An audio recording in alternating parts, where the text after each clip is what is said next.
En el funeral de mi padre, mi esposo borracho me golpeó y me abandonó a mí y a mi hijo en el cementerio. Pero lo que Dios hizo con él te dejará sin palabras. ¿Y qué clase de Dios permite que una hija entierre a su padre y sea golpeada por su esposo en la misma tumba? Gritó Ana María con la voz rota, mientras el barro le cubría los zapatos y la lluvia lavaba las flores del ataúd recién sellado. Tenía 33 años. Ni muy joven, ni muy vieja. Era esa edad en la que las heridas duelen más porque la ilusión no alcanza para anestesiarlas y la experiencia aún no cura. Su rostro, de belleza serena y piel curtida por años de lucha silenciosa, se deformaba con cada sollozo. Se aferraba al brazo del pequeño Samuel, su hijo de 6 años, que no entendía por qué su madre temblaba como si el mundo se estuviera cayendo a pedazos. La tierra seguía abierta. Las voces de los familiares apenas eran murmullos entre el sonido de la lluvia. Nadie sabía qué decir. Nadie quería mirar de frente. Todos fingían normalidad, como si un funeral fuese solo un trámite emocional y no un naufragio íntimo. Hasta que el escándalo irrumpió como un rayo seco en la tormenta. Mírenlos. Aquí están, llorando como si fueran santos. Llorando por ese viejo que ni los quería. Vociferó Leonardo, caminando tambaleante entre las lápidas, empapado y con la camisa fuera del pantalón. Tenía la mirada turbia, el cabello mojado pegado al rostro y una botella de licor medio vacía en la mano. Ana lo vio aparecer y sintió un escalofrío que no tenía nada que ver con el frío. El aire se cortó. Algunos familiares se miraron entre ellos. Nadie se movió. Nadie interfirió. Nadie se atrevió. Leonardo, susurró Ana con los ojos abiertos de espanto. No hoy. Por favor. Pero él ya estaba encima. La botella cayó al suelo. La tomó del brazo con una fuerza que le dejó la piel morada. ¿Te haces la viuda ahora, eh? ¿Crees que por morirte ese viejo ya te vuelves mejor que yo? Te crees superior, pero no eres nada sin mí. Suéltame, estás borracho. No frente a Samuel, por favor. Siempre es Samuel. Samuel esto, Samuel lo otro. Como si yo no existiera. Y gritó, y sin previo aviso, su mano le cruzó el rostro con una bofetada seca y brutal que hizo eco incluso entre los cipreses.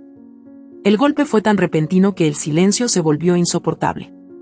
Ana cayó al barro, con la mejilla roja, los labios temblando y el niño paralizado a su lado, sin poder procesar la violencia. Eres un maldito enfermo. Y gritó una tía, rompiendo finalmente el silencio. Fuera de aquí, Leonardo. Vete antes que llamemos a la policía. Y gritó otro. Pero Leonardo escupió al suelo, se dio media vuelta y caminó alejándose entre las lápidas, sin mirar atrás, dejándolos abandonados a ella y al niño, como si fuesen una mochila vieja que ya no quería cargar. La lluvia se intensificó. Las flores sobre el ataúd comenzaron a deshacerse. Y Ana, tirada en el suelo, sintió que el barro no solo le cubría el cuerpo, le estaba tragando el alma. Samuel la tocó con su manita temblorosa. Mamá. ¿Papá se fue? Ana se limpió la sangre del labio, se puso de pie con dificultad y asintió sin poder hablar. Tomó a su hijo de la mano y comenzó a caminar entre las tumbas. Despacio. Mojada. Destrozada. Nadie la siguió. Nadie se ofreció a llevarla en coche. Nadie dijo nada. La escena parecía arrancada de un mal sueño. Una mujer golpeada arrastrando a su hijo por el barro de un cementerio, mientras los deudos regresaban a sus casas en silencio, con paraguas caros y chaquetas secas. La iglesia del pueblo sonaba a lo lejos, como burlándose de su miseria. La casa donde vivían quedaba a casi 30 cuadras. No tenían dinero para un taxi. Tampoco había transporte a esa hora. Samuel tiritaba. Ana sangraba por dentro. Y el mundo, simplemente, seguía girando. Cuando llegaron a la calle de tierra donde alquilaban una casita pequeña, el cielo seguía gris. Ana intentó abrir la puerta y notó que alguien había pateado la cerradura. Entraron. El interior estaba revuelto. Un cenicero roto en el suelo, botellas por todos lados. El sofá manchado de vómito. La misma escena de siempre, repetida una vez más, pero ahora con una tumba fresca atrás. Ana se quedó de pie en medio del caos, sin saber por dónde empezar. Samuel se sentó en una esquina, abrazando sus piernas. Mamá, ¿por qué papá te pegó? ¿Fue por el abuelo? Ella no supo qué decir. Tenía miedo de decir la verdad, pero más miedo aún de seguir mintiendo. Respiró hondo. Se acercó a su hijo, lo tomó entre sus brazos y lo acurrucó con fuerza. Porque está enfermo, mi amor. Porque hay personas que cuando no saben amar, hacen daño. ¿Y se va a curar? No lo sé, Samuel. A veces las enfermedades del alma no tienen medicina. Samuel guardó silencio. Ana sintió como el niño se dormía en su pecho mientras ella seguía llorando en silencio. No por el golpe. No por Leonardo. Lloraba por su padre. Por no haber podido despedirse bien. Por tener que fingir fuerza cuando lo único que quería era desaparecer. Durante la noche, nadie la llamó. Nadie preguntó si estaba bien. Nadie del funeral le escribió. En el pueblo, el escándalo ya era comentario de tienda. Y en esos lugares, el chisme dura más que la compasión. Por la mañana, tocó a la puerta su tía Teresa. Venía a saber cómo estás, dijo, mirando a ambos lados, como si estuviera cometiendo un delito. ¿Cómo me viste ayer? Rota, respondió Ana, sin ánimos de disimular. Y mira, no quiero meterme, pero podrías evitar dar espectáculo. La gente habla. Dicen que lo provocaste. Que gritaste primero. Que estás buscando atención. Ana la miró como si acabara de escupirle el alma. ¿Atención? Mi papá murió. Mi esposo me pegó. Me abandonó en el cementerio con mi hijo. ¿Y tú crees que esto es una función de teatro? Teresa bajó la mirada. Es que, es complicado, hija. Las mujeres del pueblo están diciendo que Leonardo siempre fue buen muchacho, que se desvió por estrés. ¿Qué voz lo estás quemando? Ana cerró la puerta. No gritó. No insultó. Solo sintió que un muro invisible se erguía entre ella y el resto del mundo. Ya no había familia. No había aliados. Estaba sola. Completamente sola. Tomó una libreta y anotó en una hoja. Cosas que debo hacer. 1. Conseguir trabajo. 2. Comprar leche para Samuel. 3. Buscar abogado. 4. Sobrevivir. Durante las siguientes horas, limpió la casa en silencio. Tiró las botellas, lavó las manchas, acomodó la ropa. Como si limpiando por fuera pudiera limpiar por dentro. Por la tarde, fue a la despensa del barrio a pedir fiado. El dueño, un hombre gordo y con dientes amarillos, la miró de arriba a abajo. No estoy fiando por ahora, Ana. Tu esposo me debe desde febrero. Y lo que pasó ayer, bueno, no me quiero meter. Ana salió con las manos vacías. Al volver, Samuel tenía hambre. Solo quedaba medio paquete de arroz. Mamá, no vamos a cenar. No íbamos a jugar a que somos astronautas y que no podemos comer hasta llegar al planeta, dijo, tratando de hacerle sonreír. Samuel asintió con una sonrisa débil. Ana le dio agua con azúcar y lo acostó temprano. Esa noche, se sentó frente al retrato de su padre, el único hombre que la amó sin condiciones. El único que no la juzgó por haberse casado con Leonardo. El único que le advirtió, pero sin imponerle nada. Perdóname, papá. No fui la hija que merecías. No pude cuidarte. Ni siquiera pude evitar que me arrastraran al barro frente a tu tumba. Perdóname por no haber huido antes. Por no saber cómo salir. Las lágrimas caían sin pausa. Y entonces, como una sentencia, como un puñal, como una verdad que ya no se podía esconder más, Ana se lo dijo a sí misma. Ese día no solo perdí a mi padre. Perdí la poca fe que me quedaba en el amor, en la gente, y casi, en Dios. Y el silencio fue tan profundo, que ni siquiera la lluvia pudo cubrirlo. Ana se quedó ahí, inmóvil, como si el tiempo hubiese dejado de existir en esa pequeña casa hecha de ladrillos cansados y madera carcomida. El retrato de su padre seguía frente a ella, iluminado apenas por una vela. Samuel dormía con la boca entreabierta, respirando con un leve silbido en el pecho. Afuera, la tormenta cedía, pero el verdadero aguacero caía por dentro. El amanecer trajo consigo el sonido metálico del hambre. Samuel se levantó buscando algo para comer. Abrió los armarios y se topó con estantes vacíos, latas oxidadas sin etiqueta, Y una bolsa de arroz con solo 3 cucharadas. Ana lo observó desde la puerta. Tenía los ojos hundidos, las mejillas marcadas por la falta de sueño. Tomó la bolsita y la sostuvo entre las manos como si cargara oro. «Voy a conseguir comida», dijo, con voz firme. Samuel no respondió. Ya había aprendido que cuando su madre hablaba así, estaba mintiéndose a sí misma para no derrumbarse. Ana salió de la casa con una vieja mochila y una bufanda que aún olía a su padre. Caminó hasta la parte alta del pueblo, donde las casas eran grandes, de portones eléctricos y jardines cuidados por hombres con uniforme. Tocó puertas, una a una, con la misma pregunta. ¿Necesitan a alguien para limpiar? Al principio, solo obtuvo rechazos disfrazados de sonrisas. Ya tenemos quien nos ayude, lo sentimos, en este momento no. Otros, simplemente, no abrían. Y hubo una señora que sí le escuchó, pero le exigió mostrar las manos. Las uñas muy largas. ¿No eres de esas que roban mientras limpian? Ana las mostró en silencio. Cortas. Resecas. Tiznadas de jabón viejo. Está bien, dijo la mujer. Pero si llegas a tocar algo que no es tuyo, te saco a escobazos.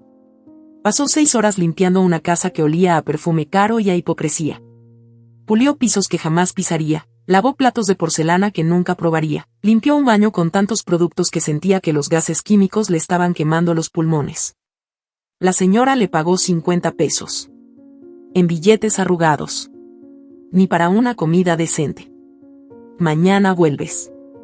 Pero con delantal, no me gusta que mi marido vea a otras mujeres con esa ropa. Ana asintió. Guardó el dinero y bajó al mercado. Compró un paquete de sopa instantánea, pan viejo y un limón. Con eso alimentó a Samuel esa noche. El niño no se quejó. Solo preguntó. ¿Hoy también somos astronautas? Ella le acarició el cabello sin decir nada. Durante los días siguientes, Ana aceptó trabajos donde la humillaban sin piedad. Le pidieron que limpiara manchas que ya estaban incrustadas, que barriera hojas durante horas bajo el sol, que cargara bolsas de basura más grandes que ella.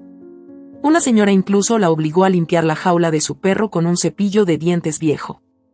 Mientras más trabajaba, más tosía Samuel. Primero era leve. Luego seca. Después, profunda, con fiebre. Ana le preparaba infusiones con hojas del patio y le ponía paños fríos en la frente. Lo abrazaba fuerte, como si el contacto pudiese curarlo. Cuando ya no pudo respirar bien por las noches, lo llevó al hospital público. La sala de espera estaba llena de gritos, niños llorando y adultos peleando por atención. Ana cargó a Samuel en brazos durante 2 horas hasta que una enfermera los llamó. Tiene el pecho cerrado, dijo el médico, un hombre joven que parecía más cansado que ella. Necesita placas, estudios de sangre y posiblemente antibióticos inyectables. ¿Y cuánto cuesta? El doctor la miró en silencio. Si no tiene seguro, son por lo menos 5,000 pesos. Ana se quedó en blanco. Su cuenta bancaria tenía exactamente 47 pesos.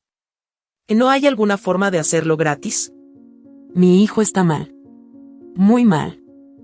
Puede anotarse en una lista. Pero hay mucha gente antes que usted. Salieron sin estudios, sin receta, sin esperanza. Samuel caminaba despacio, con los labios secos y la mirada apagada. Al llegar a casa, Ana decidió tragar su orgullo. Fue a la casa de su suegra, María Esther. Golpeó la puerta 3 veces. Abrió la mujer, con cara de pocos amigos y un cigarrillo colgando de los labios. Mira quién vino. Necesito ayuda, dijo Ana, directa. Samuel está enfermo. No tengo dinero. No tengo cómo llevarlo a hacer estudios. Es tu nieto. La mujer se rió. Una risa amarga y corta. ¿Y ahora sí me recuerdas? Cuando estabas con mi hijo no querías saber de mí. Te creías mucho. Mira cómo terminaste, llorando en mi puerta. No estoy llorando, dijo Ana, aunque su voz temblaba. Solo estoy pidiendo lo mínimo. María Esther la miró de arriba a abajo. Lo mínimo es no provocar a un hombre. Lo que pasó en el funeral fue culpa tuya. Seguro dijiste algo que lo hizo estallar. Ana no respondió. Tragó la rabia. Tú lo sabes. Él siempre fue un buen hijo. Trabajador. Tú lo volviste loco.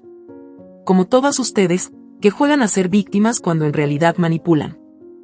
¿Puedes ayudarme o no? Y no vuelvas. Aquí no eres bienvenida. Y si quieres seguir hablando mal de Leonardo, mejor te muerdes la lengua.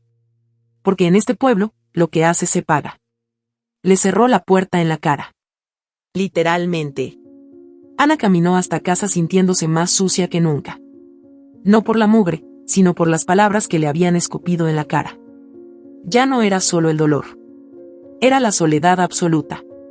Al llegar, encontró una nota pegada en la puerta.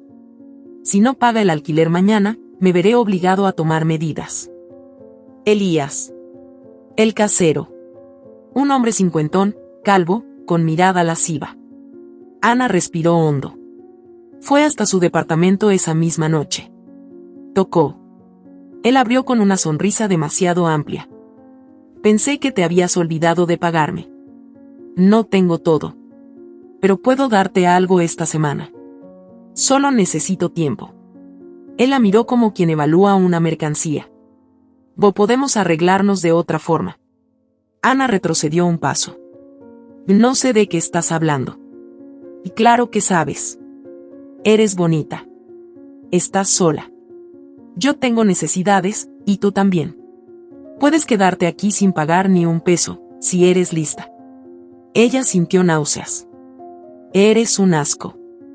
No te hagas la santa. ¿O qué? ¿Te crees mejor que las demás? Yo sé cosas. Sé que Leonardo te pegaba.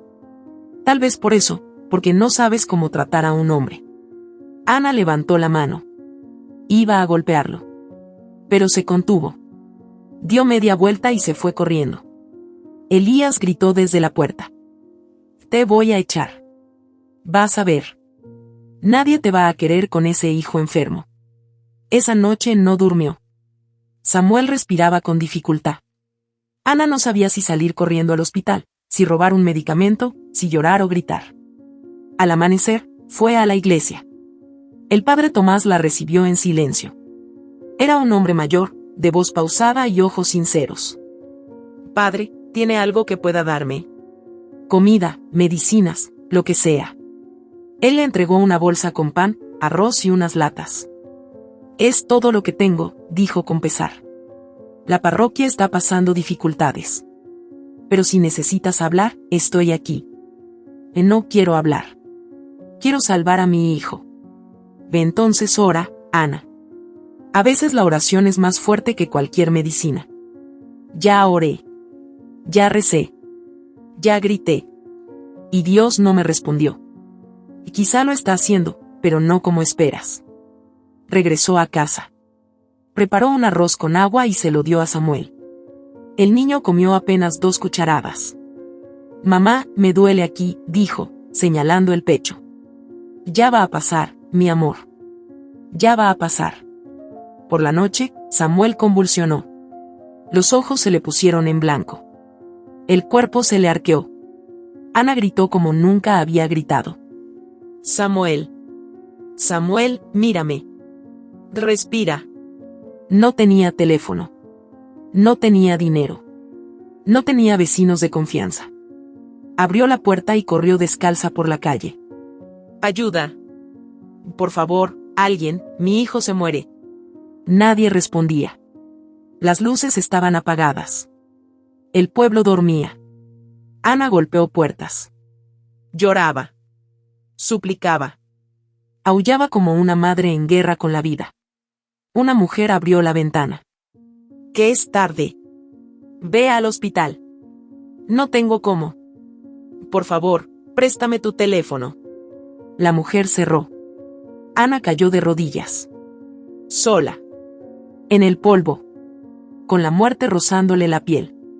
Hasta que un coche frenó. Era don Rubén, el dueño de una ferretería. Salía de su trabajo nocturno. ¿Qué pasó? Y mi hijo, se está muriendo. Él no preguntó más. La subió al auto y aceleró. Y Ana, con Samuel desvanecido en sus brazos, solo pudo repetir una palabra. Una y otra vez. No te mueras. No te mueras. No te mueras. El mundo, por segunda vez, volvía a romperse. Y ella, otra vez, estaba sola en medio del caos. Con un hijo colgando de un hilo, y una fe hecha cenizas. La camilla chirriaba mientras dos enfermeros llevaban a Samuel por los pasillos del hospital. Ana iba corriendo detrás, sin zapatos, con los pies llenos de tierra y sangre seca. Su cabello se pegaba a la cara como telarañas húmedas. No había tenido tiempo ni de abrocharse la blusa.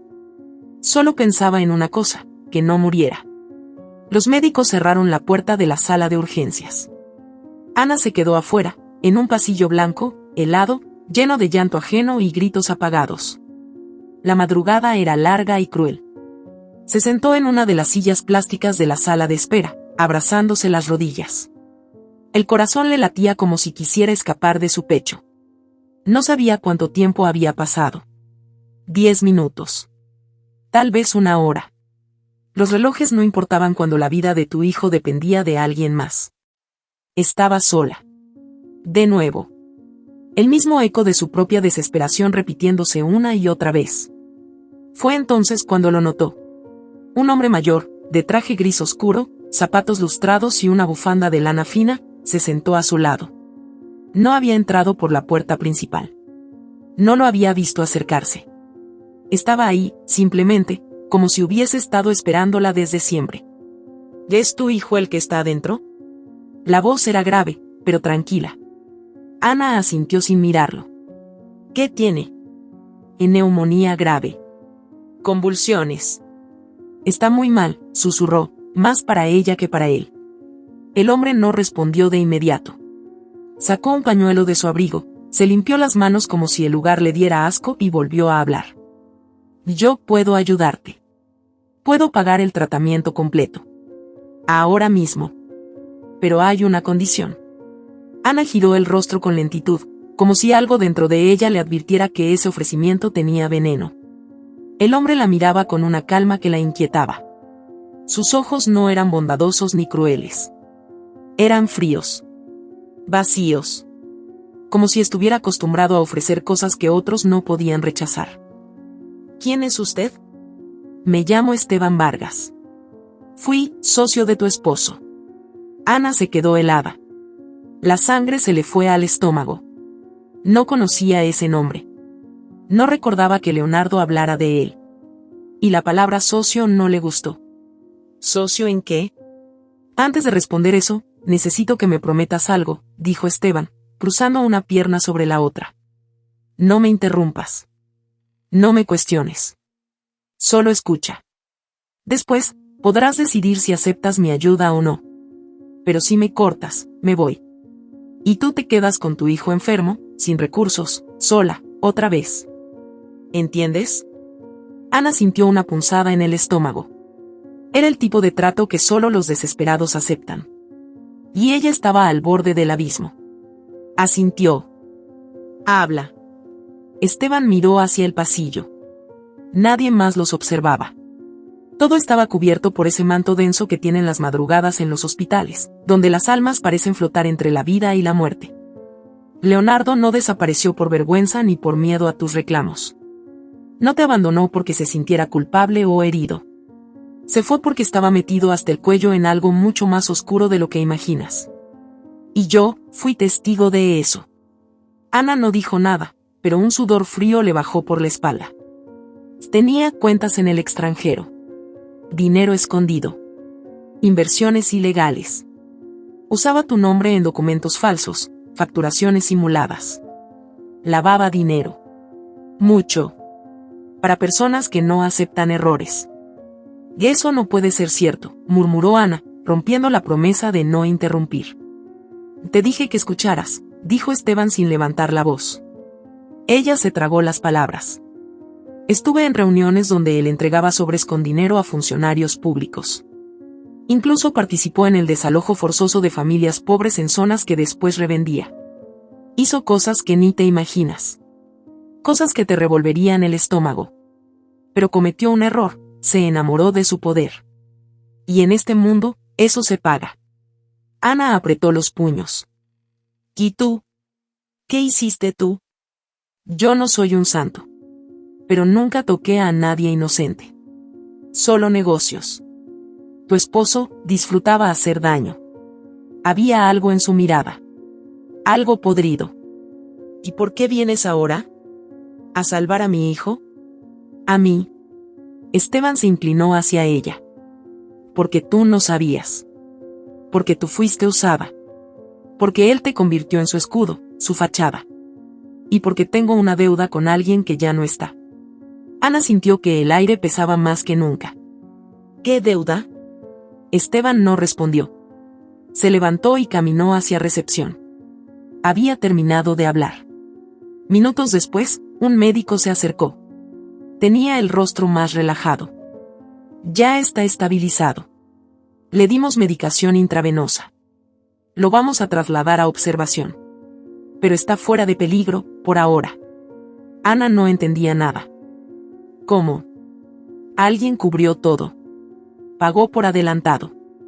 Esa noche, Ana durmió en una silla plástica, al lado de Samuel, quien respiraba con dificultad, pero sin fiebre.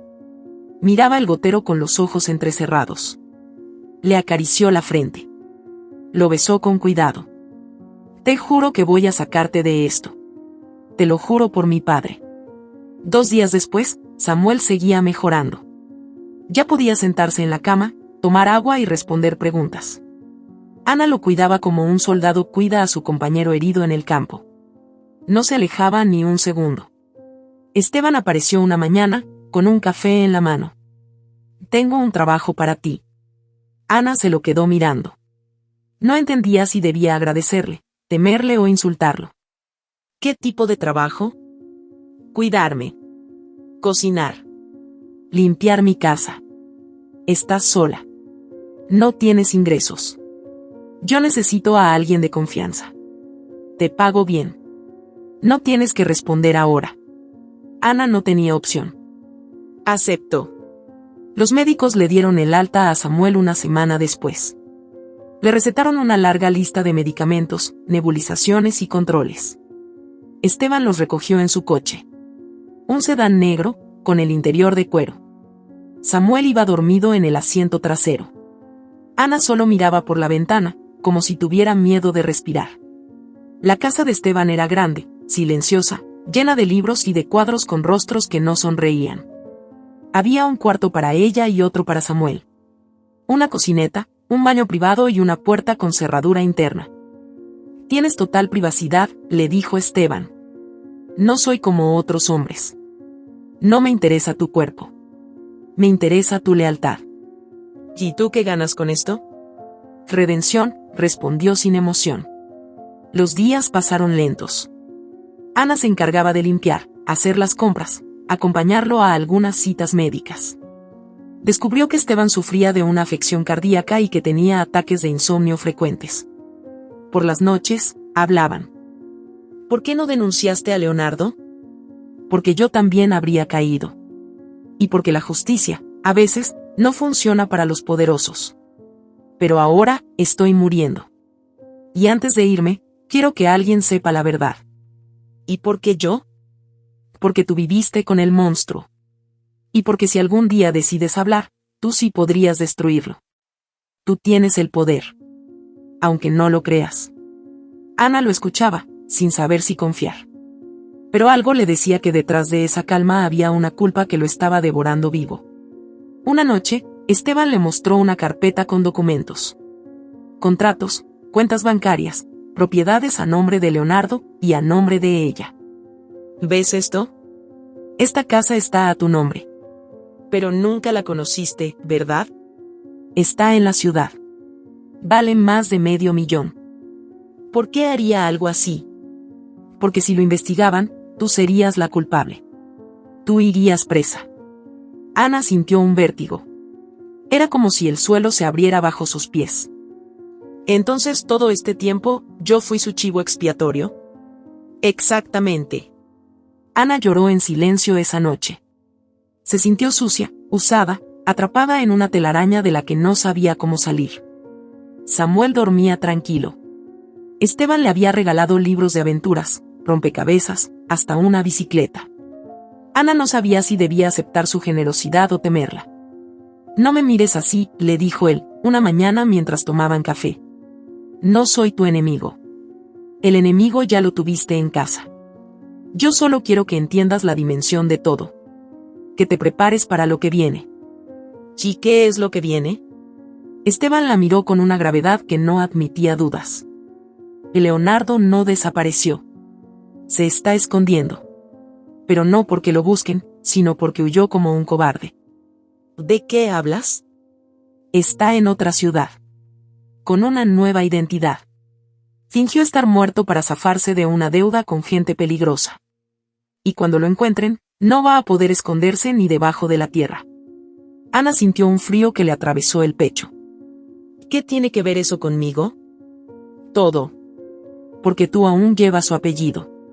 Porque tu firma está en documentos que la policía no ha visto, pero que podrían salir a la luz. Y cuando eso pase, tú serás arrastrada. A menos que tomes una decisión. ¿Qué decisión? Unirte a mí.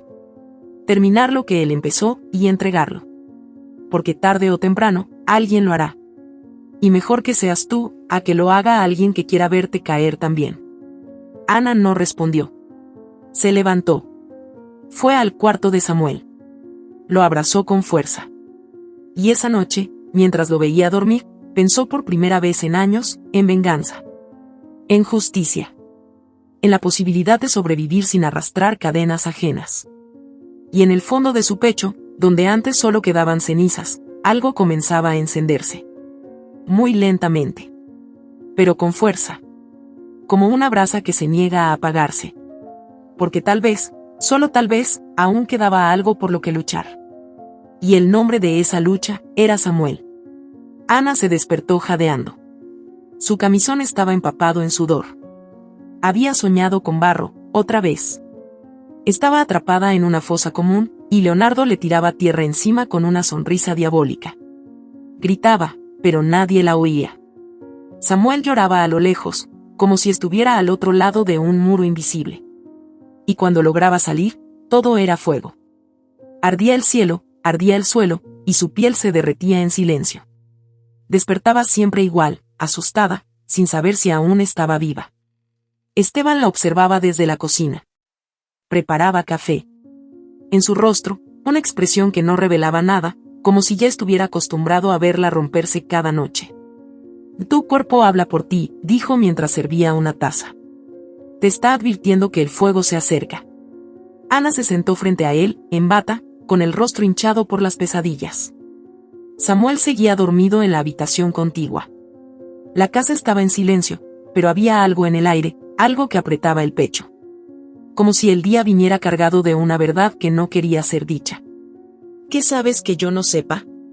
Esteban dejó caer un sobremanila sobre la mesa. Estaba sellado con una cinta roja. Ana lo miró como si se tratara de dinamita.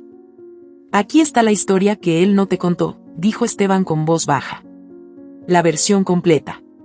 No solo propiedades. No solo dinero. Todo.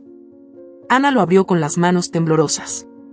Dentro había fotocopias, registros notariales, copias de escrituras, actas bancarias, extractos financieros y correos electrónicos impresos. Documentos que llevaban su nombre. Su firma. Su número de identidad. Propiedades en su nombre que nunca había visto. Cuentas abiertas en bancos internacionales. Un crédito hipotecario que jamás solicitó. Un préstamo con una financiera fantasma por una suma impagable. Esto no puede ser real, murmuró con la boca seca. Lo es.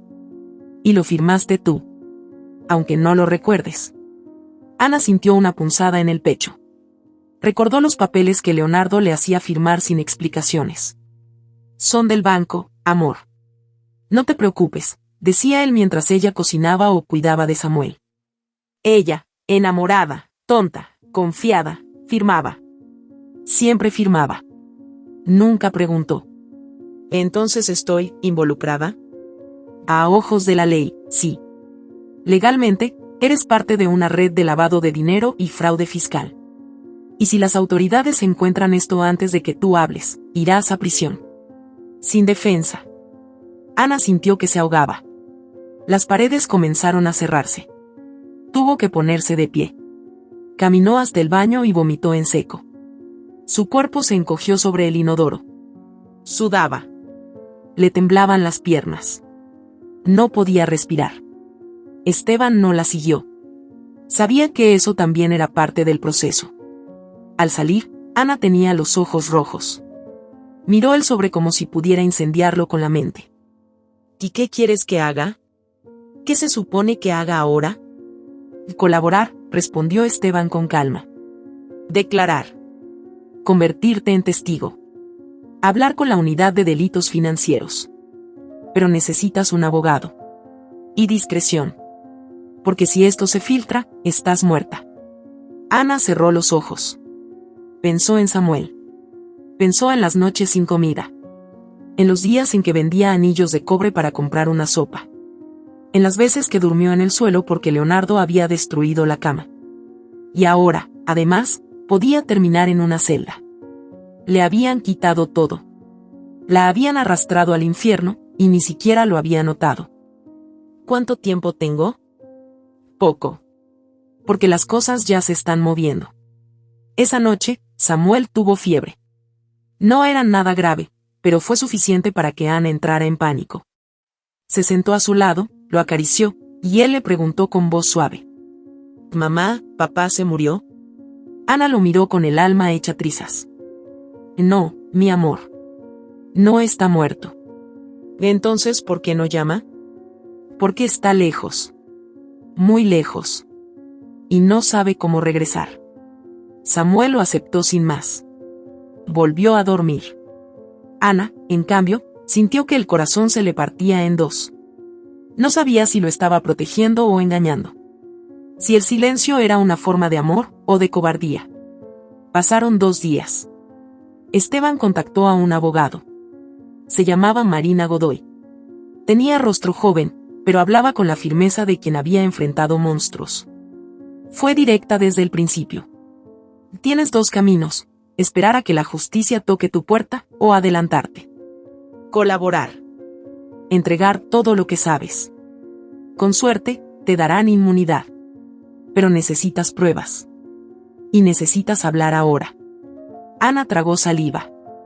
¿Y si me niegan la protección? Entonces tendrás que cargar con todo lo que él hizo. Porque tú lo firmaste. Y los papeles no lloran. No sienten. Solo te incriminan. Firmaron una declaración voluntaria. Marina contactó a un fiscal de confianza. Pero todo debía hacerse con discreción. Si Leonardo descubría que Ana lo había traicionado, podía hundirla desde donde estuviera. Una madrugada, Ana despertó sobresaltada. Esteban estaba en la sala, mirando el televisor sin sonido. En la pantalla, una noticia: un hombre capturado en otro estado, bajo una identidad falsa. Sospechoso de fraude, evasión y posesión de documentación apócrifa. La imagen era clara. Aunque su cabello estaba más largo y tenía barba, era él. Leonardo. Ana sintió un vacío en el estómago.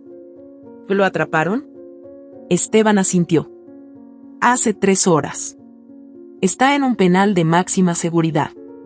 Lo encontraron por una llamada interceptada. Al parecer, intentaba cruzar la frontera con documentos falsos. Ana se sentó. No sabía si reír, llorar, gritar o quedarse en silencio. Tenía ganas de correr. De esconderse. De desaparecer. Eso no es todo, agregó Esteban con un tono más serio. ¿Y qué más? Durante los exámenes médicos del ingreso, le encontraron un tumor en el páncreas. Avanzado. Inoperable. Ana se llevó la mano a la boca. ¿Cáncer? Terminal. El silencio volvió. Pesado.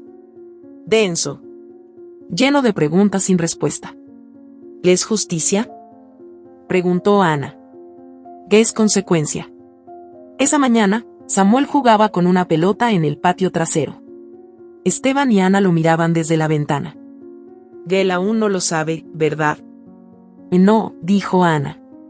¿Para qué? Porque Leonardo quiere verlo. Ana giró de inmediato. ¿Qué?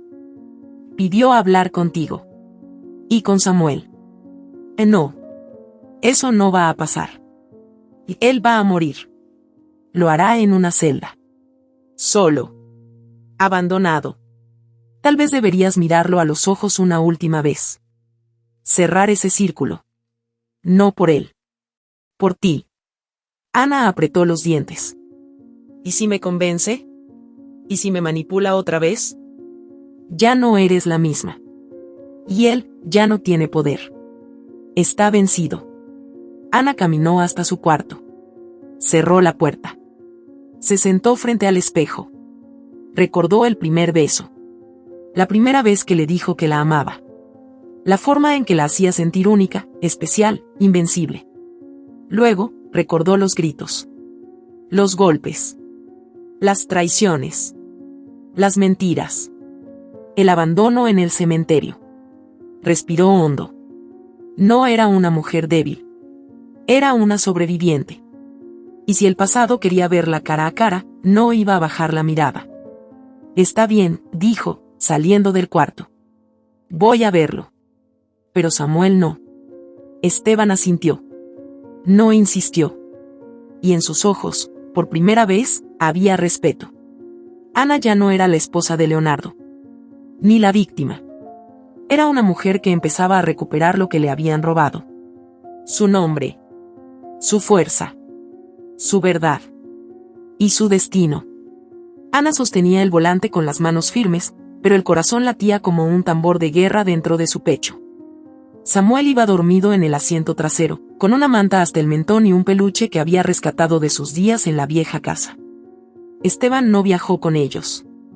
Ella insistió en ir sola. Necesitaba tener el control esta vez. Ya no era la mujer arrastrada por los vientos de otros. Era ella quien conducía. Literalmente.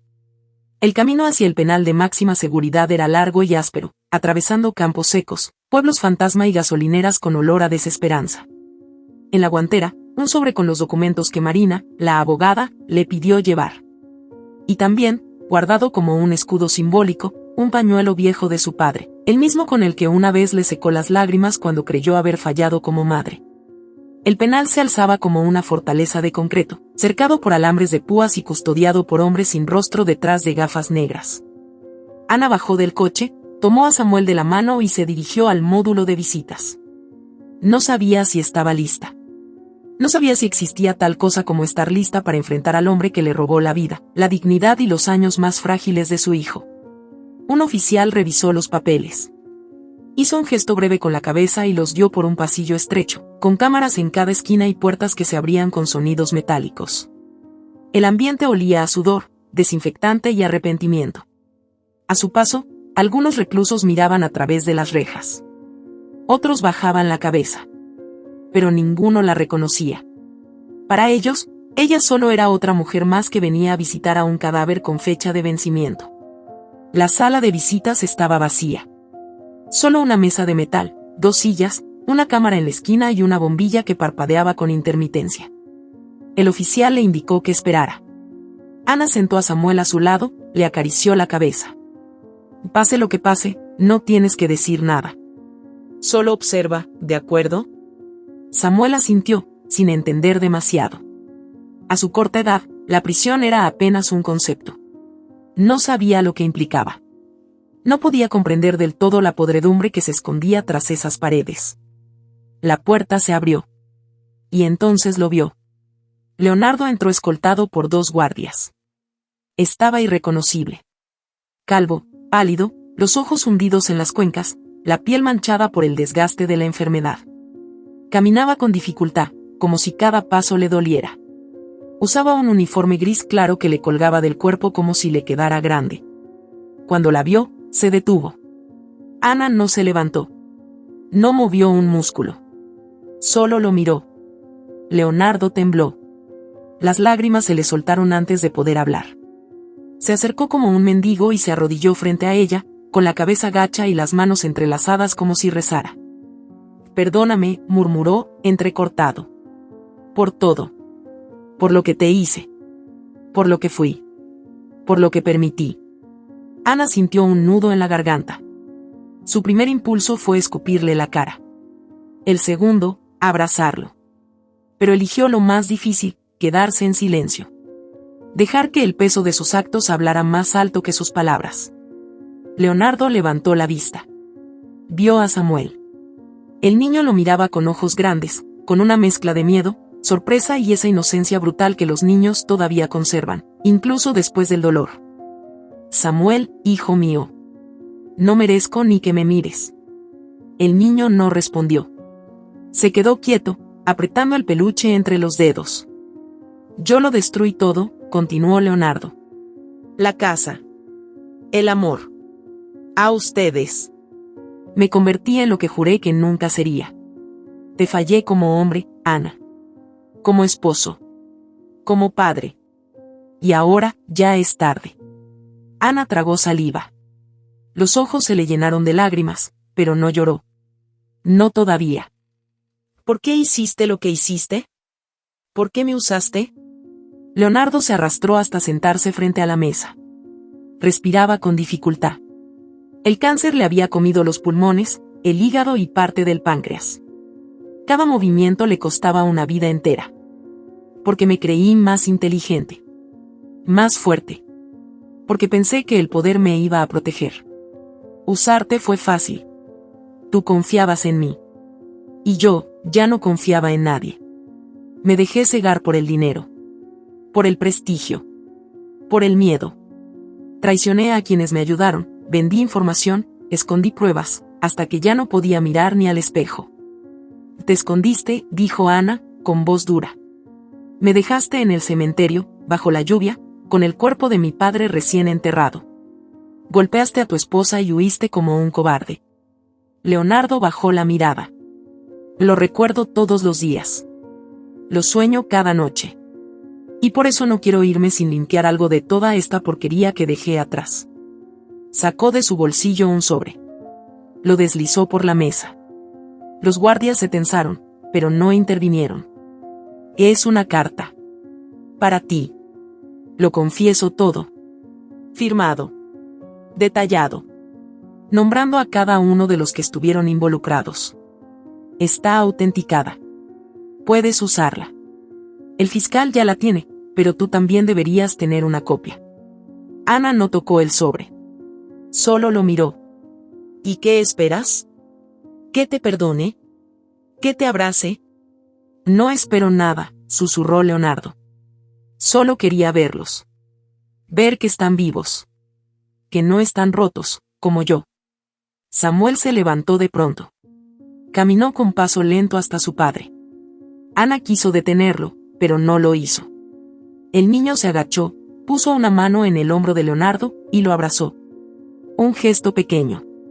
Sin palabras. Sin entender completamente el horror. Pero lo hizo. Leonardo rompió en llanto. Lloró como un niño. Como un hombre derrotado. Como un ser humano enfrentado, por fin, a las consecuencias. Ana giró el rostro. No podía soportarlo más. Después de unos segundos, Samuel regresó a su silla. Leonardo se secó la cara con la manga. Gracias, dijo apenas. Ana se levantó. Tomó a su hijo de la mano. No te odio, dijo, antes de irse. Pero tampoco te perdono. No todavía. Tal vez algún día. Cuando pueda vivir sin recordar todo lo que me hiciste. Cuando Samuel no me pregunte más por qué lloraba en las noches. Cuando mi cuerpo deje de temblar al escuchar tu nombre. Leonardo asintió. Te lo entiendo. No sé si Dios me castigó o me salvó dándome otra oportunidad. Pero sé que el precio fue alto. Y lo estoy pagando. Los guardias lo tomaron de los brazos. Él no se resistió. Mientras lo sacaban de la sala, volvió a mirar a Ana. Gracias por venir. La puerta se cerró. El silencio volvió. Ana miró el sobre la mesa. Lo tomó. Y salió con la cabeza alta. En el coche, Samuel dibujaba caritas en el vidrio empañado. ¿Papá se va a morir? Ana no respondió al instante. Arrancó el coche. El motor rugió como si despertara de un largo sueño. Sí, hijo. Se va a morir. Y nosotros, vamos a seguir viviendo. El camino de regreso fue distinto. No por el paisaje, sino porque Ana sentía que había cruzado una frontera invisible. Ya no estaba al borde del abismo. Ahora caminaba con los pies firmes. Ya no era la mujer destruida que pedía ayuda con la voz rota. Era la madre que había enfrentado al infierno y salido de él con su hijo de la mano. Y eso, en sí mismo, ya era un milagro. El coche avanzaba por la carretera con suavidad, pero el interior del vehículo tenía un silencio diferente al de la ida. Ana conducía con el rostro sereno, sin el nudo en la garganta que la había acompañado durante semanas. Su mirada estaba fija, limpia. Y aunque no lo decía en voz alta, sentía que el ciclo más oscuro de su vida estaba cerrándose. No con un portazo, sino con el lento y silencioso crujido de una puerta oxidada que por fin dejaba de resistirse. Samuel dormía con la cabeza recostada en la ventana, con su peluche bajo el brazo y las mejillas tranquilas. Ya no había fiebre. Ya no había miedo en su rostro. Solo ese sueño profundo que tienen los niños cuando sienten que están seguros. Y Ana, al mirarlo por el espejo retrovisor, supo que había hecho lo correcto. Al regresar a casa, Esteban le esperaba en el porche. Tenía un libro en las manos y una copa de vino a medio tomar. No hizo preguntas. No ofreció abrazos. Solo se limitó a mirarla como se mira a alguien que acaba de regresar de la guerra. ¿Todo bien?, preguntó. Ana asintió. Se sentó a su lado y miró el cielo. Murió por dentro antes de que el cáncer lo matara. Me miró a los ojos, y por primera vez entendí que ya no tenía poder sobre mí. Esteban dejó el libro sobre la mesa. Esa es la única victoria real. Durante las semanas siguientes, Ana no descansó. No podía. Tenía una misión. Con la carta de confesión firmada por Leonardo y el apoyo legal de Marina, inició el proceso de recuperación de las propiedades que estaban a su nombre. No todas pudieron rescatarse. Algunas habían sido revendidas en operaciones opacas, otras embargadas por el Estado. Pero al menos 3 bienes de valor significativo fueron legalmente devueltos a su control. Entre ellos, un departamento en la ciudad, un terreno en las afueras del pueblo y, lo más impactante de todo, un edificio de oficinas abandonado que Leonardo usaba para ocultar operaciones financieras. Ana lo visitó con Marina. El lugar olía a humedad y a olvido. En las paredes quedaban restos de papeles pegados, escritorios con polvo, una cafetera rota. Todo era ruina, pero ella no lo vio así. Lo vio como un refugio. Un espacio para reconstruir. Aquí, dijo Ana, con los ojos brillando. Aquí va a empezar todo. Con parte del dinero obtenido por la venta del terreno, contrató a una cuadrilla de trabajadores. Reformó el edificio, habilitó salas, pintó murales. Cada pared llevaba una frase escrita a mano, palabras de mujeres que habían sobrevivido, frases de resistencia, de fe. Llamó al proyecto Refugio Amaranto. Un lugar para mujeres violentadas, madres solteras, y cualquier persona que sintiera que su voz había sido silenciada. Esteban fue su primer inversionista. No pidió explicaciones. Solo firmó el cheque y le entregó las llaves de su antigua camioneta. Haz que valga la pena, le dijo. Ana trabajaba de día y de noche. Se rodeó de psicólogas, asistentes sociales, voluntarias. Había mujeres que llegaban con el rostro golpeado, otras con niños en brazos, con moretones en el alma. Algunas venían escapando de relaciones que las habían dejado rotas, pero todas tenían algo en común, no sabían que merecían más. Ana las recibía con un café caliente y una historia. La suya. No buscaba compasión. No hablaba desde el victimismo. Contaba los hechos como si leyera una carta antigua. Cada palabra tenía un peso. Cada silencio una cicatriz. Y al final, siempre decía lo mismo.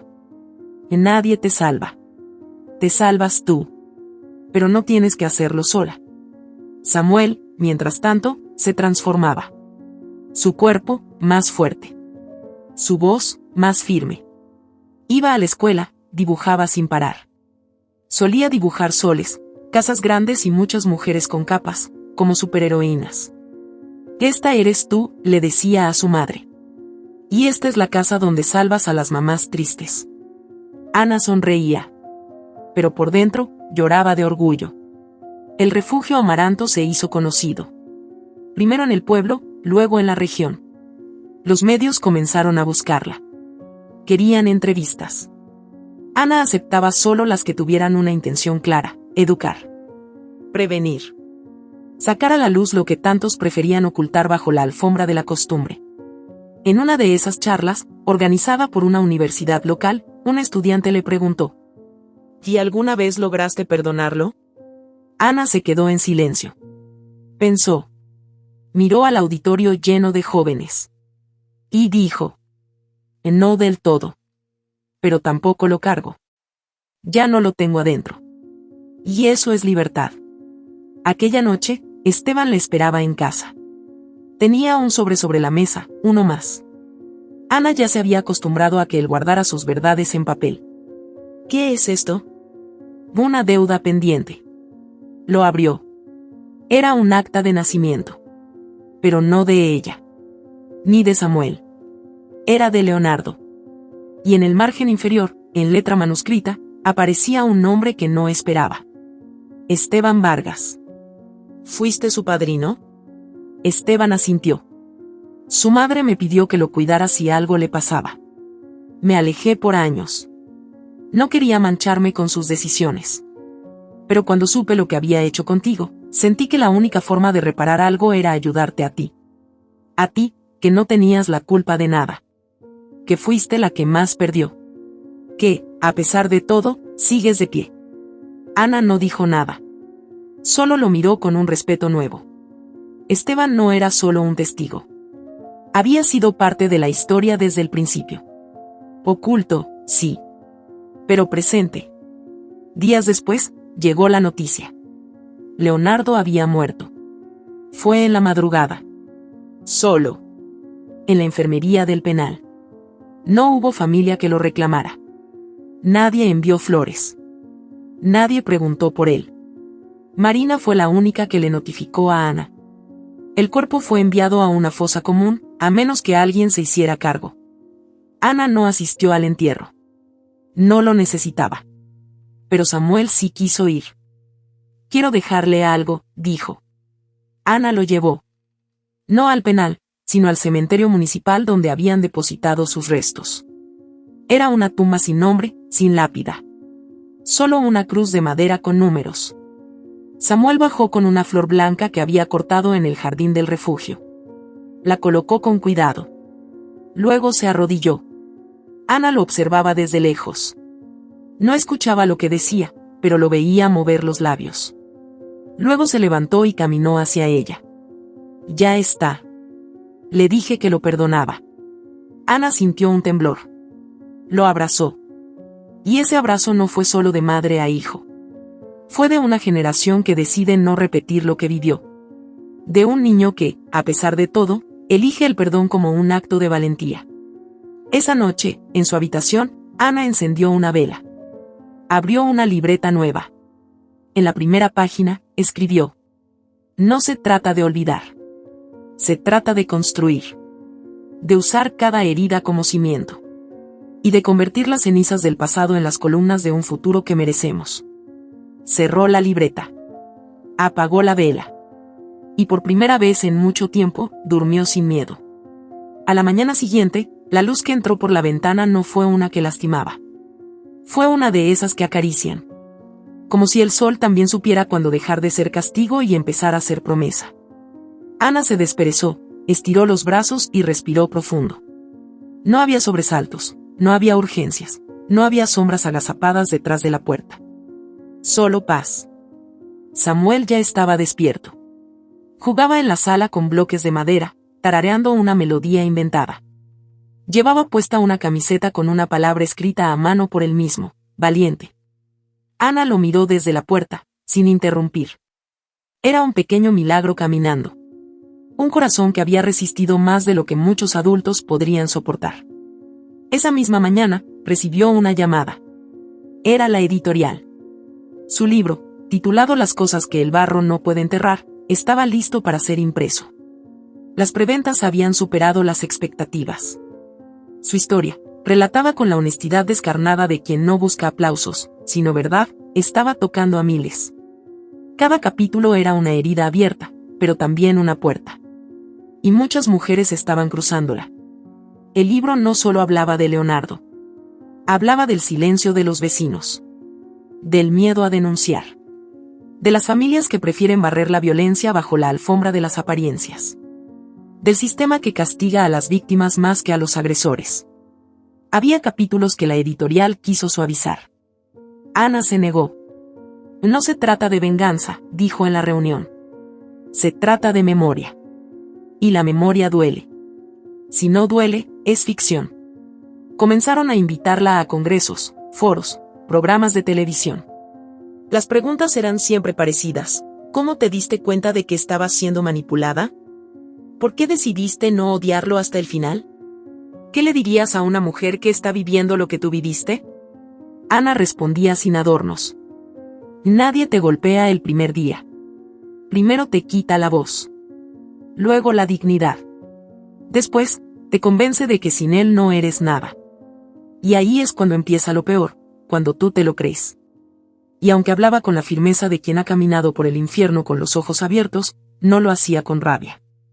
Lo hacía con la claridad de quien ha perdonado, no porque el otro lo merezca, sino porque ya no quiere seguir cargando su veneno. Las mujeres la buscaban. Le enviaban cartas. Lloraban en sus charlas. A veces le contaban sus historias al oído. A veces, solo le tomaban la mano. Ana entendió que lo que había vivido no era una tragedia personal. Era un espejo. Y ese espejo, por crudo que fuera, también podía reflejar esperanza. Samuel crecía. Su salud mejoraba cada día. Le gustaba el dibujo, la música, y tenía una curiosa afición por las plantas.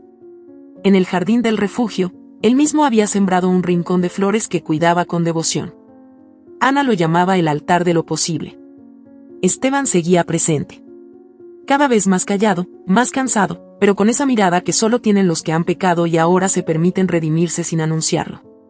Una noche, sentado junto a Ana en la azotea del edificio que él mismo ayudó a construir, le dijo algo que ella no olvidaría nunca.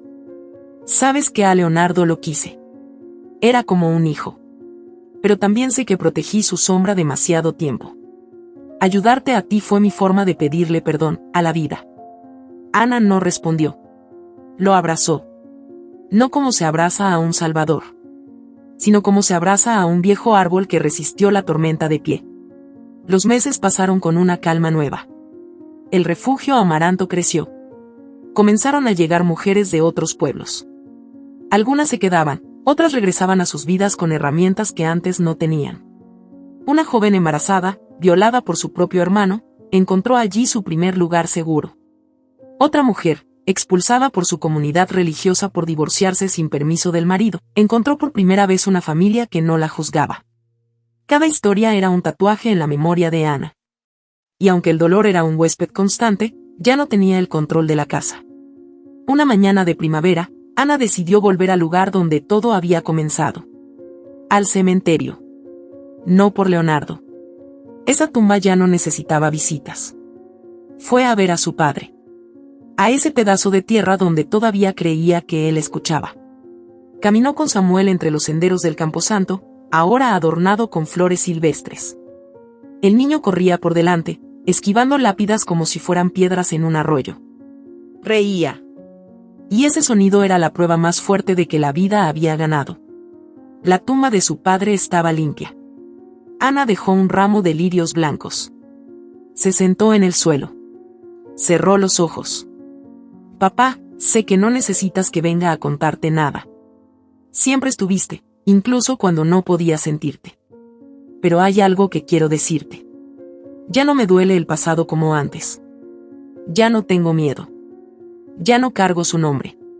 Ni su sombra. Me liberé, papá. No fue rápido. No fue fácil. Pero lo logré. Una brisa suave movió las flores. Samuel está bien. Lo cuido como tú me cuidaste a mí. Le enseño a no callarse, a respetar, a decir no. Le hablo de ti. Le cuento cómo me enseñaste a resistir sin convertir el corazón en piedra. Y hoy, vine a despedirme. Samuel se acercó, con una flor en la mano. La colocó junto al ramo de su madre. ¿A quién le hablabas, mamá? A mi papá. ¿Y él escucha? Ana sonrió. Siempre. Samuel la tomó de la mano. ¿Puedo correr un rato más? Ve, pero quédate cerca. El niño se alejó corriendo entre las flores, riendo como si no existiera la palabra miedo en su vocabulario. Ana lo observó con los ojos humedecidos. Porque ese campo, que una vez fue escenario de su mayor humillación, ahora era testigo de su renacimiento. Porque la mujer que había sido golpeada, arrastrada, ignorada, usada, traicionada, ya no existía.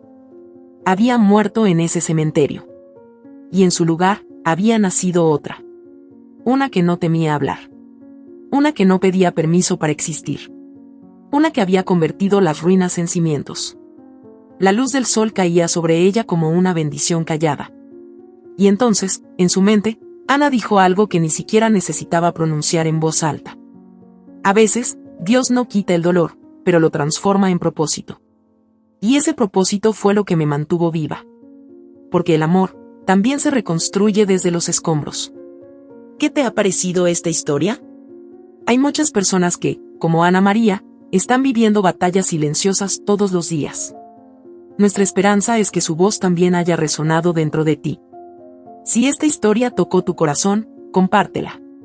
Haz que más personas se sientan acompañadas. Sé parte del cambio. Cuéntanos en los comentarios, ¿qué habrías hecho tú en su lugar? ¿Desde qué ciudad nos estás viendo? Leerte nos hace sentir más cerca de ti. Y si aún no lo has hecho, dale like, suscríbete y activa la campanita. Cada gesto tuyo es una señal de que estas historias deben seguir contándose. No te vayas todavía, ya está apareciendo en tu pantalla nuestra próxima historia conmovedora.